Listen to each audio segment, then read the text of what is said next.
Western powers are showing growing exasperation and anger at Russia's Vladimir Putin with a new round of U.S.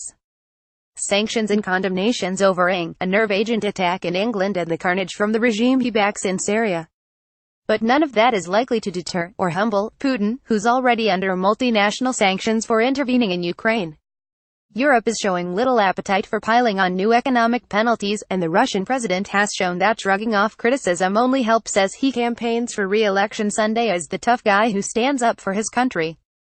Theresa May in Salisbury on March 15, in rapid succession, UK. Prime Minister Theresa May ordered Wednesday that 23 Russian diplomats leave after authorities concluded a nerve agent was used to poison a former spy and his daughter on British soil, and then the U.S. imposed sanctions Thursday on Russian operatives already indicted by Special Counsel Robert Mueller for meddling in the 2016 presidential campaign. No real new sanctions were announced and the chance they will be agreed with the EU is insignificant, said Vladimir Frolov, a foreign policy analyst and former diplomat in Moscow. So far, I don't see that these statements would harm or scare Moscow. Military-grade agent Russia's actions have come so quickly, and with such aggression, that Western governments have struggled to keep up. On March 4, a former double agent, Sergei Skripal, and his daughter Yulia were found unresponsive in the small English city of Salisbury. Officials determined that the two, who remain in critical condition, were attacked with a military-grade nerve agent, and that Russia was probably responsible. A quick take, Novichok, the Russian nerve agent spooking Britain. UK.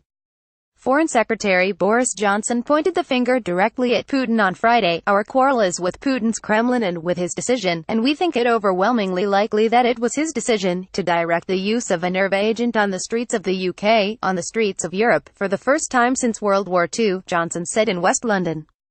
Russian Foreign Minister Sergei Lavrov has shrugged off the British allegations as absolutely rude, unsubstantiated and baseless, and suggested the poisonings were a setup to discredit Moscow.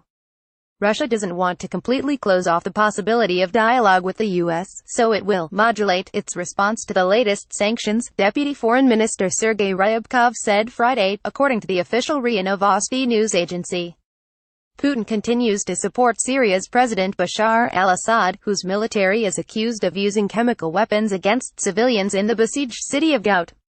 In the U.S., the FBI warned Thursday that Russians are conducting a broad assault on the electric grid, water processing plants, air transportation facilities and other infrastructure.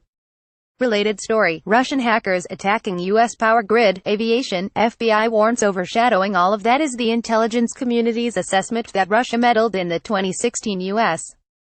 presidential election to hurt Democrat Hillary Clinton and, ultimately, to help Donald Trump. Putin has thrown a gauntlet down, said Matthew Rajansky, director of the Kennan Institute at the Wilson Center in Washington. I think the response so far has been calibrated too far on the risk aversion side. Now what's needed is the credible deterrent message. Putin continues to relish opportunities for provocation, musing in an NBC interview that maybe it was Ukrainians, Tatars, Jews who were responsible for efforts to interfere in the 2016 campaign. That's leaving his counterparts in the West baffled about why he's taking such a hard turn toward confrontation on so many fronts. We take no pleasure in having to constantly criticize Russia, Nikki Haley, the U.S.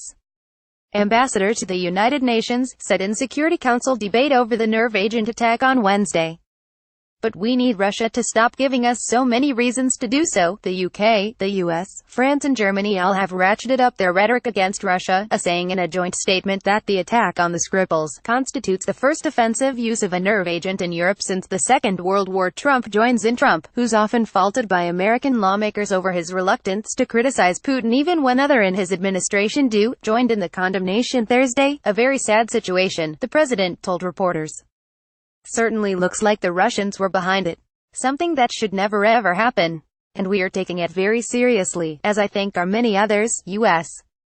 President Donald Trump known of that may matter to Putin in unless the Western allies hit Moscow where it really hurts, by restricting the flow of Russian money into London's frothy real estate market, for example, or imposing the sort of crippling sanctions on major Russian banks like the ones imposed on Iran over its nuclear program before the 2015 agreement with world powers.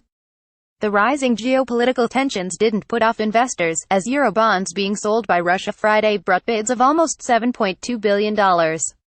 European Union foreign ministers will discuss the attack when they meet in Brussels on Monday, and it's also on the agenda for a summit of EU leaders including German Chancellor Angela Merkel and French President Emmanuel Macron later next week. But added sanctions would be resisted by EU members like Italy and Hungary, which already have been pressing for easing of the existing sanctions imposed over Russia's seizing of Crimea and its incursion into eastern Ukraine.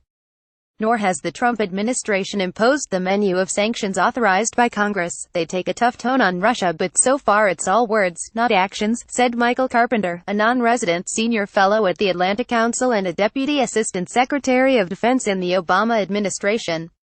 What's forthcoming from this administration? As far as sanctions, today was a nothing burger. So far I'm not impressed, with assistance by Stepan Kravchenko, Thomas Penny, Ksenia Galouchko, and Lyubov Pronina.